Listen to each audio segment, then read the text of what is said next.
There is a tiger in India whose story should not have ended the way it did. And the fact that it did not end the way it should have, the fact that what happened next happened at all, is one of those things that makes you stop and sit very still and reconsider everything you thought you understood about territory and memory, and the particular kind of stubbornness that wild things carry inside them like a second skeleton.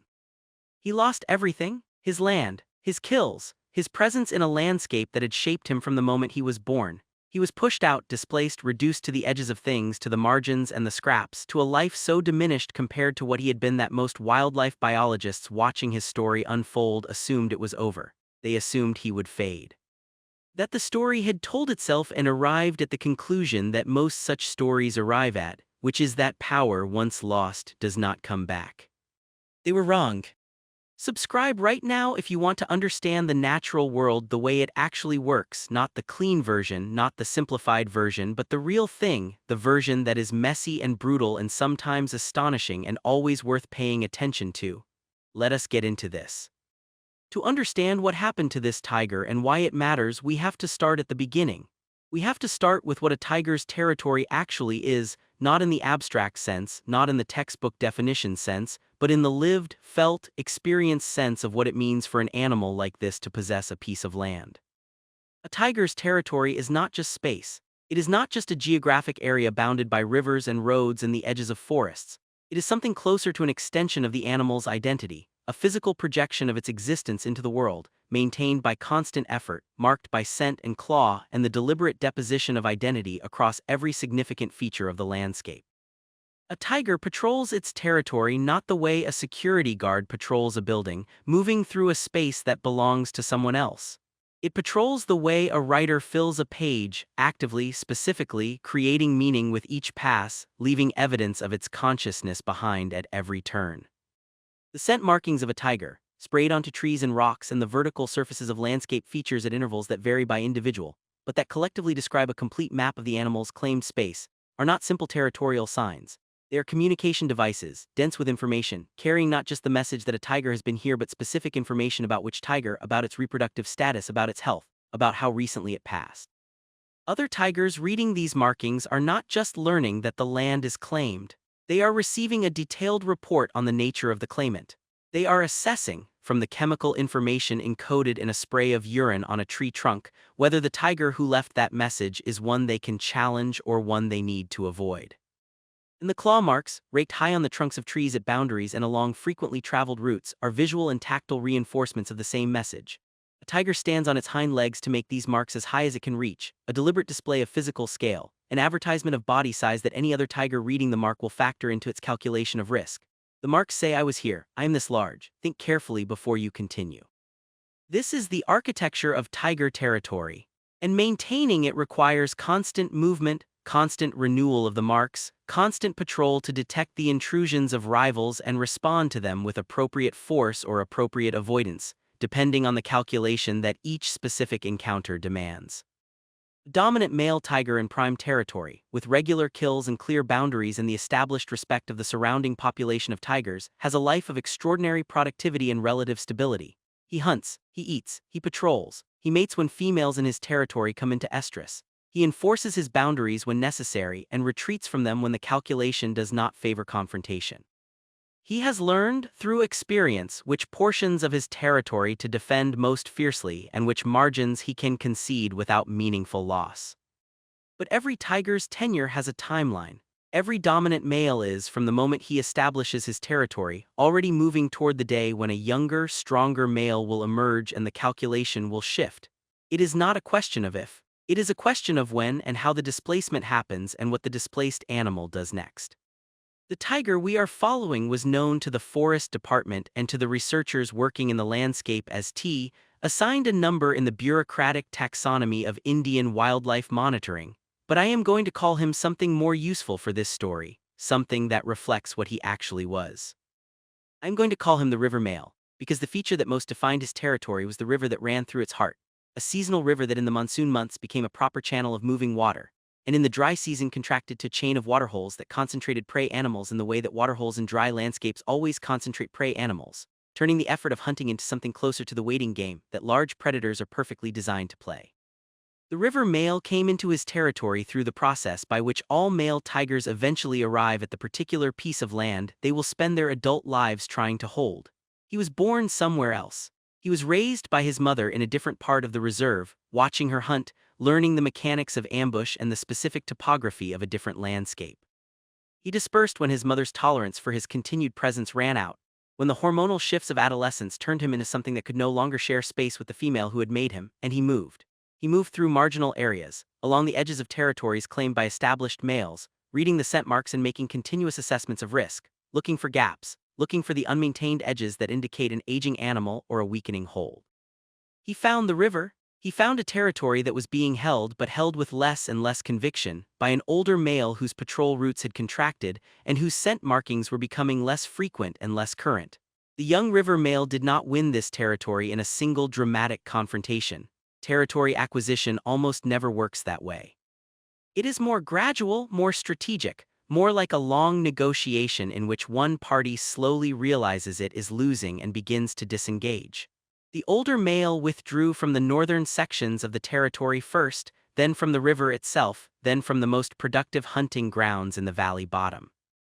The river male followed each withdrawal with occupation, marking the newly available ground with his own scent, establishing his own presence layer by layer over the receding presence of the animal he was replacing. By the time the older male was gone entirely, moved to marginal habitat where he would live out the end of his years on smaller prey and reduced territory, the river male had already completed the mental map of his new domain. He knew where the prey concentrated at each season. He knew the paths the deer and the somber used to reach the water, the angles of approach that kept a hunting tiger concealed until the last possible moment. He knew the corridors between the dense forest and the more open grassland where the light and wind conditions favored his ambush style. He knew the boundaries where his territory met the territories of neighboring males. And he knew, with the precision that comes from direct encounter and repeated testing, exactly how much pressure each of those boundaries could bear before conflict became inevitable. For several years, the river male was the dominant force in his landscape. He was not simply surviving. He was thriving in the way that large predators thrive when all the conditions align, when territory and prey and health and experience come together into something that looks from the outside like confidence, but is really something more fundamental than that. It is the state of an animal perfectly matched to its environment, perfectly calibrated to the demands of its life, operating at the level it was built to operate at. He made kills regularly, not every hunt, because no predator hunts with a success rate that would satisfy human expectations of efficiency, but often enough that he was never drawn down to dangerous thinness. Never forced to attempt prey that was too large or too fast because hunger had overridden judgment. His body condition was excellent. His territory was well maintained. The females whose ranges overlapped his came to him during their estrus periods, and cubs were born and raised within his territory, carrying his genetics forward into the next generation of the population. The park staff who monitored him knew his pug marks, the distinctive pattern of his paw prints, better than they knew the faces of some colleagues. They knew his preferred crossing points of the river, the log that served as a bridge during the dry season, the shallow gravel bar where he waded across when the water was running. They knew his kill sites by the smell of them before they found the carcass, recognized his drag marks in the leaf litter, the characteristic way he moved a kill into cover, always to the left and forward, a behavioral quirk as individual as a handwriting sample. They watched him with the specific kind of affection that comes from sustained attention to a wild animal, not the sentimental love of a pet owner, but something more respectful and more honest than that. The love of witnesses, of people who have spent enough time paying attention to something wild and competent and entirely itself that they have developed an appreciation for it that goes beyond simple admiration. They were watching without fully knowing it, what the peak of a tiger's life looks like.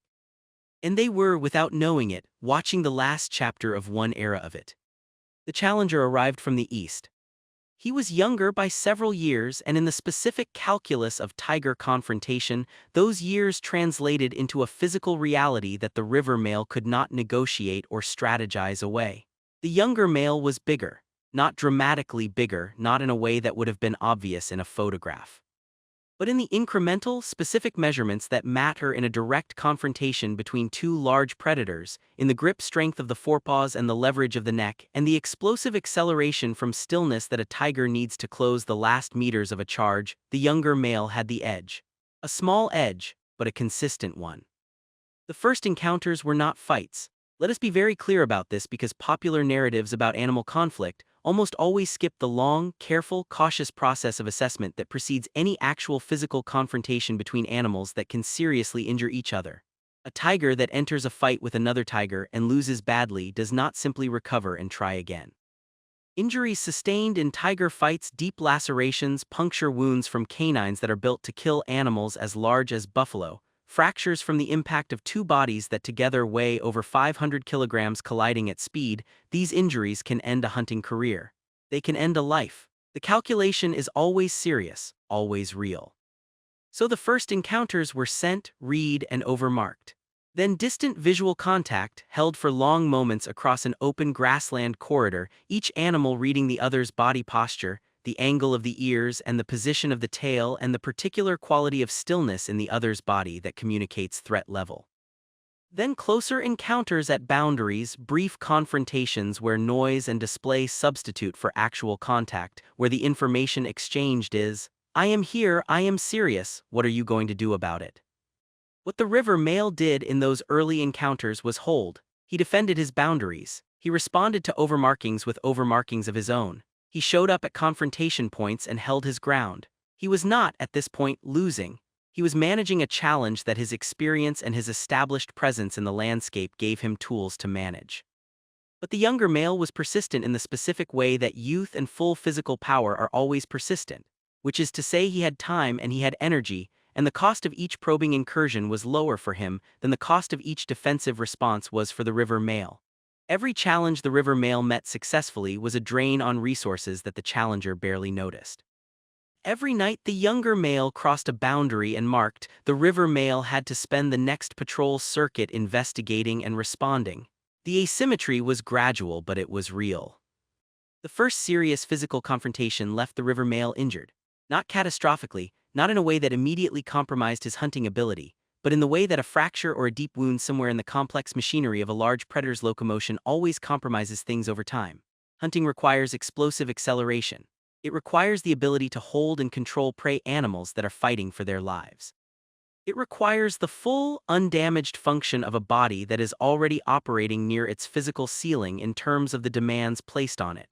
An injury that reduces any of those capacities by 10%, by 5%, by even the small amount that a healing wound introduces as a variable, changes the calculation. The river male began to lose kills. Not to the challenger directly, though that happened too, the younger male following the scent of a fresh kill and displacing the river male from the carcass he had made. He lost kills in the more subtle sense of hunts that did not succeed. Prey that detected him a moment earlier than usual because his movement was fractionally less fluid. Prey that escaped in the final burst because his acceleration was fractionally less explosive. These were not catastrophic failures. But they accumulated. His body condition began to decline. Slowly, barely measurable at first, visible to the monitoring team only in the pattern of data over months rather than in any single observation, but visible. And with declining body condition came declining ability to defend territory, and with declining ability to defend territory came further incursions from the challenger. And the cycle was one that the river male, for all his experience and all his knowledge of the landscape, could not break from inside it. Within a year of the challenger's appearance, the river male had lost the northern sections of his territory. Within 18 months, he had been pushed back from the river itself, from the waterway that had given him his identity in this account and that had for years been the productive heart of his domain. Within 2 years, he was occupying a fraction of what had been his, a contracted remnant at the southern edge, subsisting on the smaller prey that the challenger found less interesting to contest, moving carefully, marking with less and less conviction. A pattern of existence that wildlife researchers who study displacement events describe with a phrase that is both technically accurate and quietly devastating. He was a floater. A floater is what a male tiger becomes when it has lost territory and not yet found a way to establish new territory. It moves through the landscape without fixed routes, without the safety of familiar ground, reading the scent marks of established males and adjusting direction constantly to avoid confrontation it knows it cannot win. It eats when it can. It drinks when the opportunity is safe. It does not mark or marks minimally, because conspicuous marking in territory held by other animals invites the kind of response that a floater in poor condition cannot survive. It is a state of constant managed invisibility, of perpetual motion without purpose, of an animal that has been reduced from the fullest expression of what it is to something much diminished. For the river male, this period lasted 4 years. Let that sit for a moment. 4 years. For a tiger, which may live to 12 or 15 years in the wild under good conditions, 4 years is not a negligible portion of a life. It is not a temporary setback, a bad few weeks that an animal shakes off and forgets. It is a sustained period of reduced living, of daily calculations that all begin with the same constraint, which is that the landscape you are moving through belongs to other animals and the cost of forgetting that is higher than you can afford to pay. What do we know about those 4 years? This is where the science and the storytelling part weighs slightly, because what we know comes from camera trap images and pugmark records and the occasional direct observation by forest staff, fragmentary evidence from which we reconstruct a narrative that is probably incomplete in important ways. But what the evidence shows is this. He moved a great deal through areas at the margins of the reserve, through the buffer zones where reserve meets human-dominated landscape. Through the kinds of territory that established males find less worth claiming precisely because it is more complicated and more dangerous. He survived in these margins by hunting what was available, smaller deer species, wild pigs, the occasional domestic animal that strayed into his range, prey that a tiger in prime territory with regular access to Somber and Gower would consider beneath its notice, but that kept a displaced animal alive. He was injured more than once. Camera trap images showed him at different points with wounds that healed imperfectly, scars that were visible in subsequent photographs, the accumulated record of a life lived without the safety margin that good territory provides. Prime territory, a tiger with a minor injury can afford to rest, can afford to let a wound begin to close before the next hunt, because the prey density and the familiarity with hunting routes means that each hunt requires less effort. In marginal territory, the injured animal must keep hunting because the alternative is starvation, which means wounds heal slowly and sometimes not well, which means the next hunt is harder, which means the spiral has more momentum than the animal climbing it. And yet the camera traps continued to find him. Month after month, year after year, the records accumulated, and what they showed was not an animal declining toward disappearance but an animal persisting.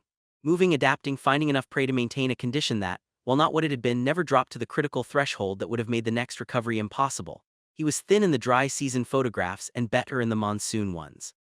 He was injured in some images and clearly recovered in others. He was, against all the statistical probability that wildlife researchers would have assigned to his situation if you had shown them the displacement data without the subsequent outcomes, surviving. This is the part of the story that is hardest to explain in purely mechanical terms, in terms of energy budgets and prey density and habitat quality. The numbers, if you had run them at the 2-year mark of his displacement, would not have predicted what happened next. The numbers would have said, aging male, compromised territory, declining condition, low probability of recovery. The numbers would have been wrong. What the numbers cannot account for is knowledge. Over the 4 years of his displacement, the river male had done something that younger tigers in the first flush of territorial establishment, tigers who have never lost what they had, cannot do. He had watched. He had paid the particular quality of attention that an animal with everything to gain and nothing currently to lose pays to the world around it. He had accumulated, through thousands of hours of forced movement through the margins and through repeated careful passes near the boundaries of territories he could not yet enter, an extraordinarily detailed map of the current state of the landscape.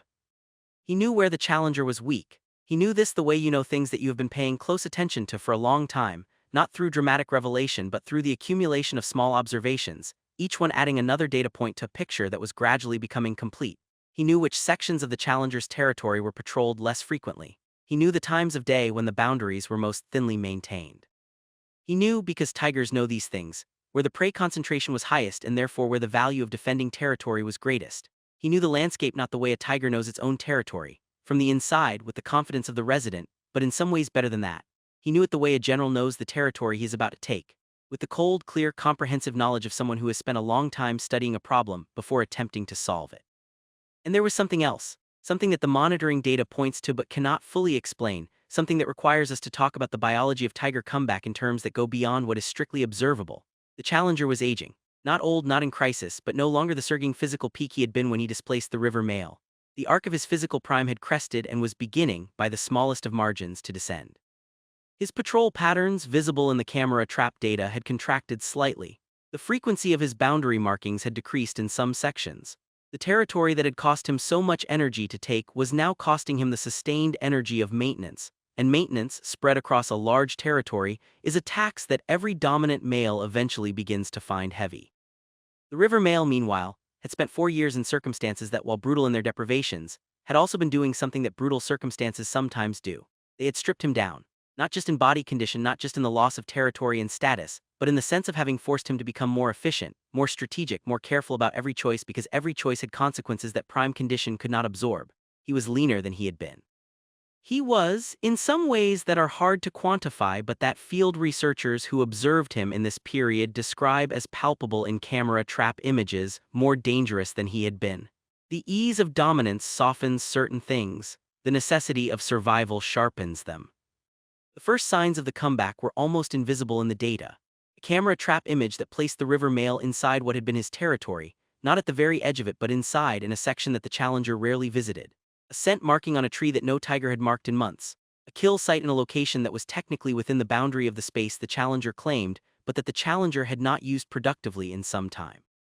These were not accidents. This is important. A tiger does not wander into contested territory by accident. Every incursion is a calculation, and the calculation includes a full assessment of the current risk.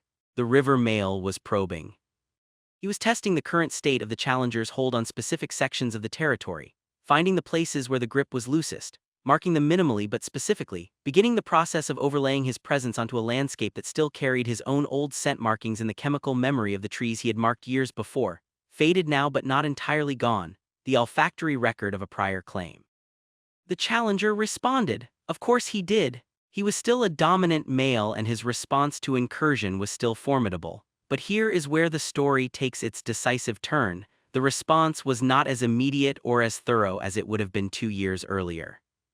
There were sections of the territory where the challenger's counter-response came later than it should have, or was less emphatically marked than the situation called for, or where the camera traps recorded his investigation of the river male's markings, but not the confident overmarking that a fully secure dominant male would have laid down immediately.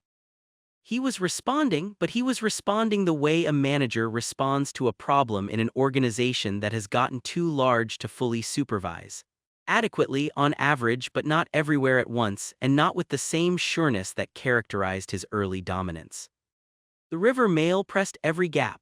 Not recklessly, not in a way that forced the kind of direct confrontation that, even now, he could not be certain of surviving, but systematically, persistently, in the specific patient manner of an animal that has a strategy and the discipline to execute it across a timeline that exceeds what most observers were expecting. The physical confrontations, when they came, were different from the original displacement encounters 4 years earlier. The river male did not fight the way he had fought when he was being pushed out, defensively, from a position of declining advantage. He fought on ground he had chosen, at times he had chosen, with the specific terrain knowledge of the original resident. He fought with the information advantage of knowing this landscape better than the animal who had occupied it for 4 years, because those 4 years of occupation had not given the challenger the knowledge that 20 years of original residence had given the river male. The challenger knew the territory well enough to hold it. The river male knew it the way a person knows a house they grew up in the dark, without thinking at the cellular level. Not every confrontation went his way. He was injured again in the process of reclamation. The camera traps showed him limping for weeks after one of the encounters, moving more slowly, visiting water sources more frequently in the way that injured animals do, resting in dense cover for longer periods than his normal pattern would have predicted. The monitoring team watching these images had the specific, helpless anxiety of people who have invested enormous attention in an animal, and are watching it go through something they cannot intervene in and would not intervene in even if they could, because what was happening was exactly what was supposed to happen. Life deciding its own terms on its own schedule in its own way. He recovered, he kept pressing. The moment at which the balance shifted was not captured on camera. It never is. The decisive turning points in these long territorial contests rarely produce the kind of dramatic single image that popular storytelling wants them to. What the camera traps produced instead was an accumulation of evidence, a pattern across many images and many data points, that told a story only visible in retrospect. The challenger's presence in the northern sections of the territory, then in the central sections, then near the river itself, became less frequent. His markings in those areas became less current. His kills moved progressively southward and then eastward, toward the territory he had himself come from, as if the geometry of his presence was being slowly, inexorably compressed. The river male's presence in those same areas moved in the opposite direction. More frequent, more confident, deeper into the territory. The scent marks on the trees along the river corridor, the crossing points, the kill sites in the valley bottom began to carry his signature again. Not the old signature of the original resident, not yet, not with the uncontested thoroughness of a fully established dominant male, but his. By the time the monitoring team was willing to say definitively that the territory had changed hands, the process had been underway for the better part of a year. These things are not like elections. There is no single day on which the outcome is declared. There is instead a gradual accumulation of evidence that eventually crosses a threshold of certainty, and then you look back and try to identify the moment, and you realize the moment was actually a process, and the process started long before you noticed it. What the monitoring data eventually showed was this: the river male was back. Not completely, not identically. The territory he reestablished was not a perfect copy of the one he had lost. Its boundaries had shifted. Some sections that had been his were now incorporated into adjacent territories that had expanded during his absence.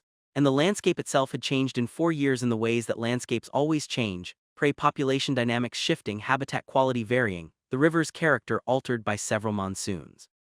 But substantially, meaningfully, with real and defensible tenure, he was back on his river. He was older, he was scarred. His body condition in the camera trap images from this period, comparing them to the images from his prime, showed the unmistakable evidence of a life that had been very hard in the intervening years. The kind of hardness that a well-fed, well-maintained research tiger would not have survived, but that this particular animal with this particular history had not just survived but turned into something functional. The kills began again with the regularity that prime territory and full confidence produce. The patrol routes re-established themselves, readable in the camera trap timestamps and locations as a pattern that the monitoring team recognized from years earlier, the same general movement through the same landscape features, the same crossing points on the river, the same preference for hunting in the valley bottom in the early morning hours. He was back on his own rhythms in his own land, and if he was not quite the animal he had been at his absolute peak, he was something that might be more interesting than that. He was a tiger who had been through something and come out the other side still holding his essential nature intact, still himself, still here. The females whose ranges overlapped the recovered territory came back too, or their daughters did, because 4 years is long enough that the specific animals had changed even if the territories had not. New cubs were photographed with their mothers in the river corridor. New generations whose fathers' genetics had been threaded through the population's future. The river valley was productive again in the full biological sense, not just as hunting ground but as the context of reproduction, of the next generation, of the continuation of whatever it is that a dominant male tiger represents in the ecology of a landscape. I want to stop here and say something about why this story matters beyond the intrinsic fascination of watching a large predator navigate the politics of a complex territorial landscape. Because it would be easy to take from this a simple message: a triumphalist narrative about comeback and resilience and the satisfaction of watching the underdog recover. Those things are in the story and they are real. But there is something more specific and more important than the general inspiration, and it has to do with what this story reveals about what wild animals actually are. We have a tendency, and it is not entirely conscious, to flatten wild animals in the way we think about them, to treat them as sophisticated machines for performing biological functions, eating, reproducing, competing, avoiding predators, operating according to the programs written into their genetics. This is not wrong exactly. Those programs are real and they are powerful. But the river male's story and stories like it points toward something that the machine model does not capture and cannot explain. How do you account for 4 years of persistence in circumstances that most animals, by the actuarial math of mortality risk and body condition decline, do not survive? How do you account for the strategic patience of the recovery, the careful accumulation of positional advantage over a timeline that required sustained intention to execute? How do you account for the specific use of accumulated knowledge about the landscape, a use that required the maintenance of that knowledge through 4 years of not using it in the way it was most useful? The scientists who study these animals are careful about the language they use to answer these questions. careful in the way that scientists are trained to be careful, avoiding the attribution of human mental states to animals where the evidence does not support it. And that carefulness is right and it is important. But careful science and reductive dismissal are not the same thing, and the River Mail's story is one of those cases where the evidence, looked at honestly, is pointing at something that our usual categories do not fully accommodate. He knew something, he planned something, he waited for something, and when the conditions were right, he acted on what he knew and what he had planned, and it worked. That is the story. The Bengal tiger, Panthera tigris, is the largest population of tigers remaining in the wild. India holds roughly 2/3 of the world's wild tiger population, and those tigers are distributed across a patchwork of protected areas connected, where the landscape permits, by corridors of forest and other habitat that allow movement and genetic exchange between populations. The story of tiger conservation in India is not a simple success story. It is complicated by land pressure and human-wildlife conflict, and the economic interests that sometimes align with conservation and sometimes cut directly against it. But it is also genuinely a story of recovery at the population level. When Project Tiger began in 1973, the population was estimated at perhaps 1,800 animals. Recent surveys have counted well over 3,000. Those numbers are the aggregate of individual stories, thousands of individual animals navigating individual lives in specific landscapes, making individual calculations about territory and prey and competition and survival. The River Mail is one of those stories, and his story is not typical. Most displaced male tigers do not recover their territories. Most of them become floaters who eventually succumb to injury or starvation or human-wildlife conflict in the margins, or they find smaller, less productive territories elsewhere and live out diminished lives. The recovery the River Mail achieved is remarkable specifically because it is uncommon. But uncommon is not the same as unprecedented, and understanding how it happened, understanding the specific combination of factors that made it possible matters.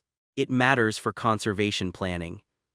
Because the decisions managers make about how to handle territorial disputes in reserves, whether to intervene and how, what corridors to maintain and what buffer zones to protect, are influenced by what the research shows about what displaced animals can and cannot do under different conditions.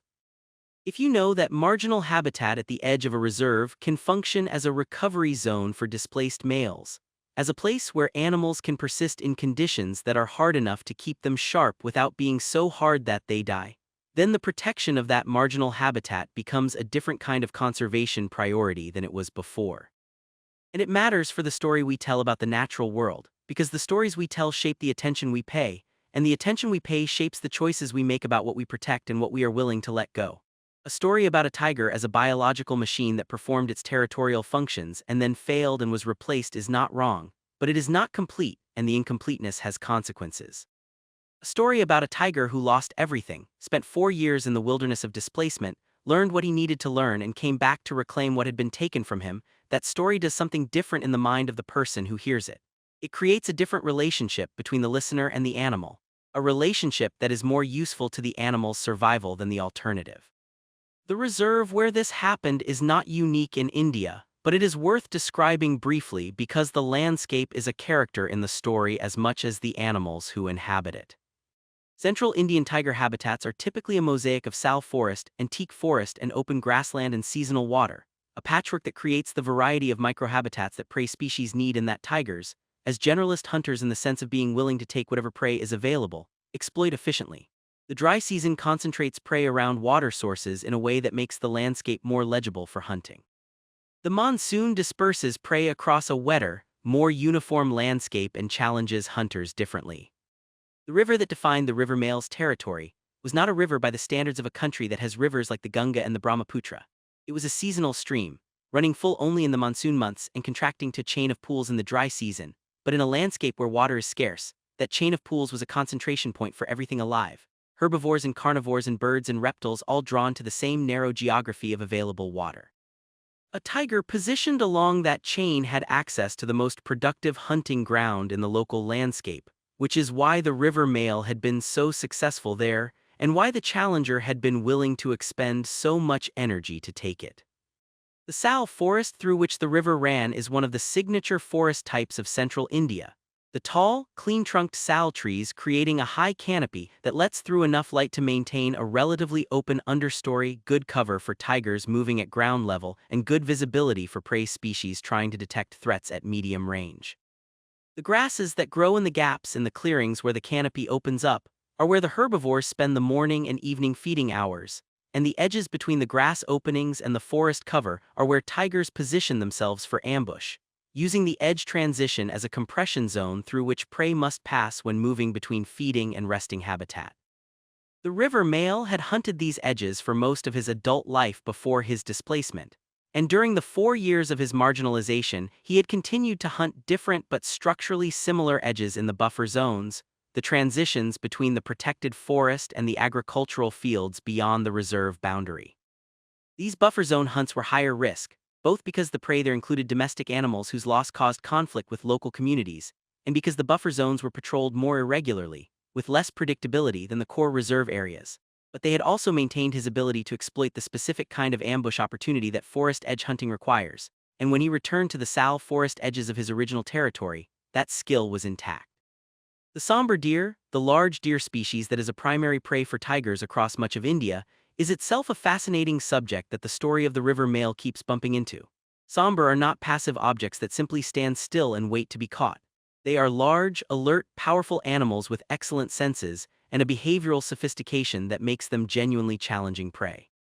Their anti-predator behavior has been shaped by millions of years of coexistence with large predators, and the result is a set of strategies that any tiger trying to hunt them has to navigate.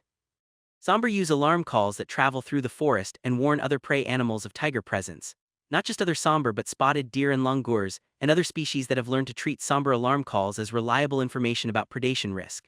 They use terrain strategically, preferring areas where multiple escape routes are available and avoiding configurations that channel movement into predictable paths. They are capable of explosive speed over short distances and have powerful kicks that can seriously injure a tiger that does not execute a kill quickly and efficiently. A tiger hunting somber needs to get close, ideally to within 20 to 30 meters, before committing to a charge, because beyond that distance the somber's acceleration advantage means the tiger will not close the gap. Getting that close requires extraordinary stillness and patience, using wind direction to prevent scent from carrying, using vegetation to break the visual outline, moving with a slowness so deliberate that the movement is almost beneath the somber's motion detection threshold. It is a test of a tiger's full physical and sensory capability, and it is a test that the river male, during his years of displacement hunting smaller and less challenging prey, had been unable to practice in the specific way that regular somber hunting requires. The return to somber hunting was itself a recalibration. The first several attempts were unsuccessful, visible in the camera trap data as pursuit sequences that ended without a kill, the somber detecting the river male a fraction too early, or the attack angle not quite right, or the ground cover at the critical approach not quite dense enough. These failures were not indicators of permanent incapacity. They were indicators of a skill being reacquired, of an animal whose body and mind were reconnecting with the specific demands of hunting in a landscape it had been separated from for 4 years. Within weeks, the kills began to appear. First one, then another, then the regularity that the monitoring data described as the characteristic signature of a fully functioning dominant male hunting prime territory. The river male was killing somber again, and the frequency of those kills, tracked through the camera trap network and the weekly monitoring walks by forest staff, told the story of a territory being reclaimed not just through social dominance, but through the ecological function that social dominance enables. There is a moment in this story that I keep coming back to, a single camera trap image among the thousands that make up the dataset of this animal's life. It shows him at a crossing point on the river, the specific crossing point that he had used more than any other during his original tenure, the shallow gravel bar where the water runs thin enough to wade in the late dry season. He is standing in the middle of the crossing, mid-step, looking directly at the camera with the specific expression that tigers have when they are looking at a camera trap, which is to say no expression